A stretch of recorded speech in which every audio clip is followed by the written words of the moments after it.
కానీ ఖచ్చితంగా ఈ రోజు జరిగిన ఈ దాడికి కాంగ్రెస్ బాధ్యత తీసుకోవాలి. మరి కాంగ్రెస్ పార్టీగా ముఖ్యమంత్రి రేవంత్ రెడ్డి బాధ్యత తీసుకోవాలి. మీరు కనుక సంయమనంతో వ్యవహారం చేయకపోతే, విజయ గర్వంతో ఇట్లాగే విర్రవీగితే తప్పకుండా ప్రజలు బుద్ధి చెప్తారు. తప్పకుండా మేము కూడా బుద్ధి చెప్పాల్సిన పరిస్థితి వస్తుందని చెప్పి కూడా కాంగ్రెస్ నాయకులకు చెప్తూ, రాకేష్ క్రిస్టఫర్ గాని అట్లాగే జూబ్లీహిల్స్ నియోజకవర్గంలో ఉన్న కష్టపడి పనిచేసిన కార్యకర్తలందరికీ శిరస్సు వంచి వారికి ధన్యవాదాలు. ఎందుకంటే గతంలో మాకు 80,000 ఓట్లు వస్తే ఇప్పుడు కూడా 75,000 ఓట్లు వచ్చినాయి. ఓట్లేం తగ్గలేదు, కేవలం 5,000. అది కూడా ఇన్ని రిగ్గింగులు, ఇన్ని గూండాగిరి, ఇన్ని దొంగ ఓట్లు, ఇన్ని పైసలు వంచి, చీరలు వంచి, కుక్కర్లు వంచి, ఇన్ని కథలు పడ్డాక ఆడికి కూడా 75,000 ఓట్లు మా అభ్యర్థికి వచ్చినాయి, మా పార్టీకి వచ్చినాయి. ఇదేమి స్వల్ప సంఖ్య కాదు. తప్పకుండా తిరిగి మళ్ళీ భవిష్యత్తులో కొడతాం. జూబ్లీహిల్స్ లో మళ్ళీ గులాబీ జెండా ఎగరేస్తాం.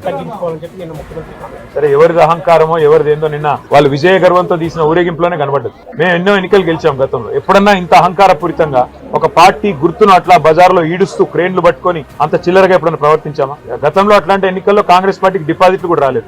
అట్లని చెప్పేసి కాంగ్రెస్ పార్టీ గుర్తునేమన్నా గాడిదనెక్కి ఊరేగింపులు చేశామా? అహంకారం ఎవరిదో, ఆత్మవిశ్వాసం ఎవరిదో, భవిష్యత్ ఎవరిదో తప్పకుండా తెలంగాణ ప్రజలు నిర్ణయిస్తారు. ఒక ఎన్నికల్లో గెలుపుతోనే ఇంత మిడిసిపడితే, ఒక ఎన్నికల్లో గెలుపుతోనే ఇంత ఎగిరిగిరి పడితే, మరి గతంలో 10 ఏళ్ల పాటు అప్రతిహతంగా అన్ని ఎన్నికలు గెలిచిన మేము ఎట్లా ప్రవర్తించి ఉండాలో ఒకసారి ఆలోచించుకోమని కాంగ్రెస్ పార్టీకి నేను చెప్తాను.